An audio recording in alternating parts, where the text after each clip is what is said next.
Hi, everybody. I am Kathy Goodall, and thank you for those of you that joined me for the first or took the time to listen to the first episode of this season. Thank you for the feedback, for the comments. Please keep them coming. I definitely read every single one of them. Your feedback is very valuable to me. So last week I talked about the beginning of my journey, and today I just want to go a little bit deeper into what my faith life was like. Um, so I told you I would go to church every Sunday or Saturday evening, but I would be at the party or at the dance or either before or after. When I went to college, I would go to church on Sunday and go to the party right after. So church for me was a part of my life. It was almost like it became routine, right? Kind of like how I felt about church itself. It was a lot of rituals and routine and the same thing every Sunday. Yeah, the sermon was different, but everything else felt the same.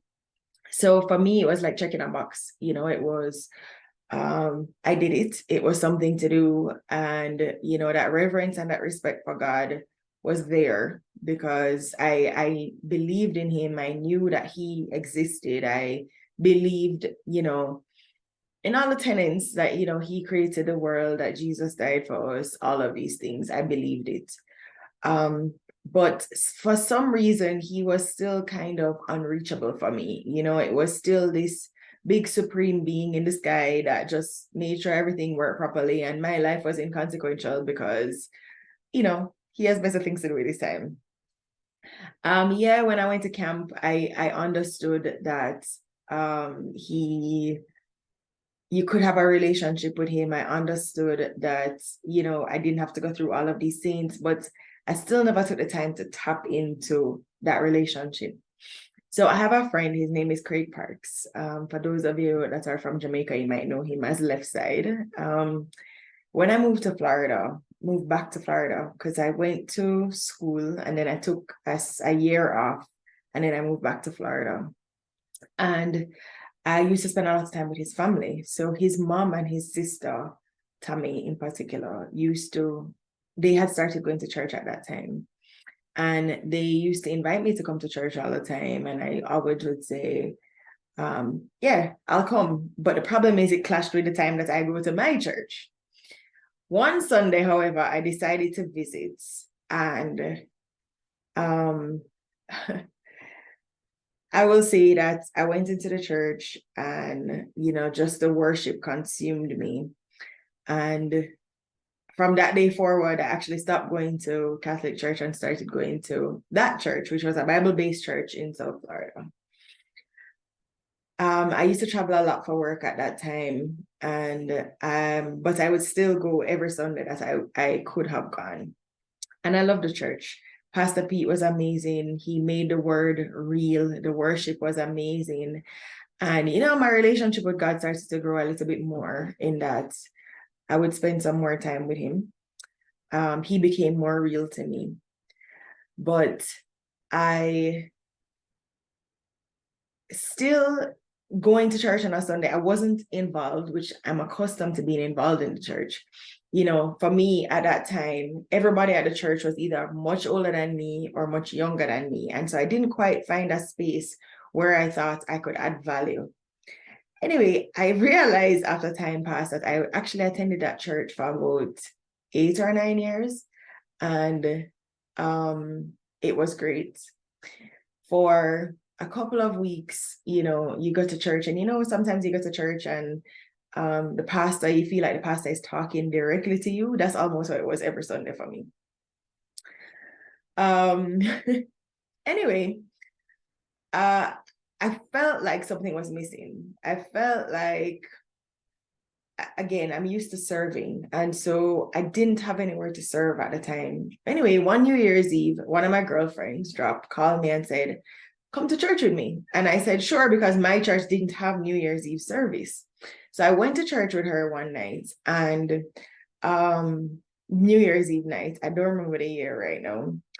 I walk into the church and it's just this love fest that's going on, like everybody there is hugging everybody and they know everybody. And then the bishop started to preach And in the middle of his sermon, he's like calling people by name in the service. And I was like, this church is a little too small for me. Because if the pastor is going to be coming here and calling people by name and talking people business, then that's not my thing, right? And funny enough, I went to the church and I saw so many people that I knew from the world. So the head of the bike crew, when I used to go to parties down in Miami every Friday night, Bayside Hut, the bike crew was there, and the captain was at church. Anyway, went to the New Year's Eve service. It was great, but I went back to my church the following Sunday.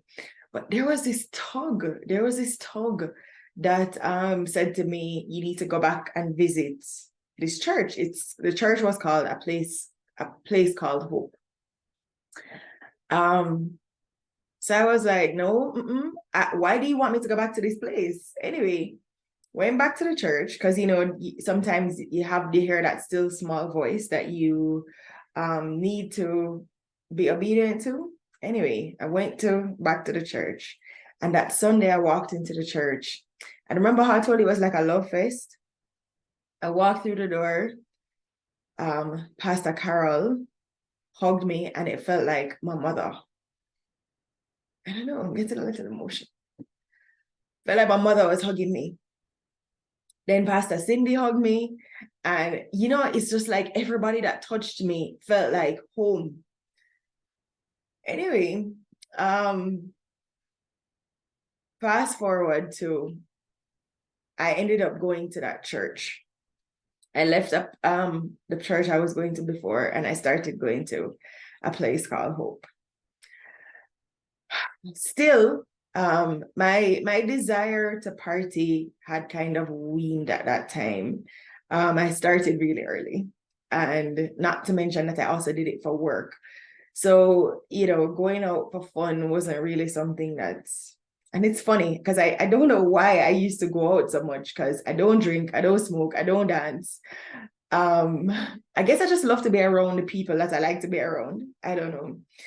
But anyway, I started going to this church called a place called Hope. And it's like God was setting me up. He surrounded me with the right people. Sorry, guys. Two people in particular, Pastor Ellis and Pastor Carol. So I started going to church every Monday, Wednesday, Friday. I was at church almost every day because there was something to do at church almost every day. And I found people that I could relate to. I found people that were in my age group. It's like God led me to that space to help me to grow and to develop my relationship with him. So on Monday night, there was leadership. On Wednesday night, there was Bible study. They had prayer during the week, Friday nights. We just used to gather all the time, and I loved it. I wanted to be there. I had a desire to be there because I was learning, I was growing, and I was learning how to develop my relationship with God, which is something that nobody had ever taken the time to teach me, but in such a real way. My Bishop Dwayne Sweeney, had this uncanny way of just being so relatable and bringing the word to life. But Pastor Ellis and Pastor Carol were the ones that walked with me every single day. And one thing that I learned during that period was the difference between religion and relationship.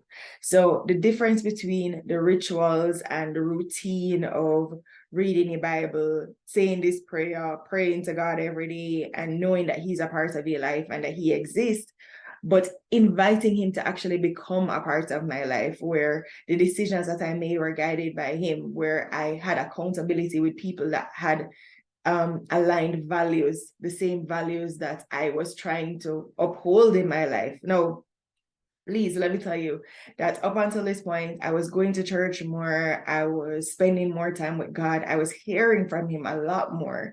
But those times when you're like, I hear you, but I'm not ready yet. I had a lot of those encounters. But I was faithful, and I was still committed to being in a space that nurtured my relationship with him. So, yep, I was still in a relationship that I knew that I shouldn't have been in. I was in that relationship for about 6 years, but I'll save that for the next episode. And I just, it was such a freeing space, a fulfilling space, being surrounded by the right people, people who nurtured the direction that I wanted to move in. So my word for you today is, even if you feel like you're not ready, even if you feel like there's things that you're not ready to let go of, get yourself in a space that nurtures you, that fills your spirit, that helps to move you in the right direction. Because when the time comes for you to let go, and it will come so naturally to you, you'll be grateful to be surrounded by those people. The environment that we put ourselves in matters. Who we choose to be accountable to matters. And so, because I was now choosing to be accountable to people that I knew had my best interest at heart, that weren't judging me, but that were telling me the truth, even when I didn't want to hear it, and that helped to walk me through difficult times, it helped me to be more centered. It helped me to grow in my relationship with God, and it helped me to see God in a more real way. And I'll talk about that a little bit more in the next episode. But I hope this was useful to you. I hope that understanding the difference between religion and relationship, which is where we're going with this entire season, it is becoming more real to you.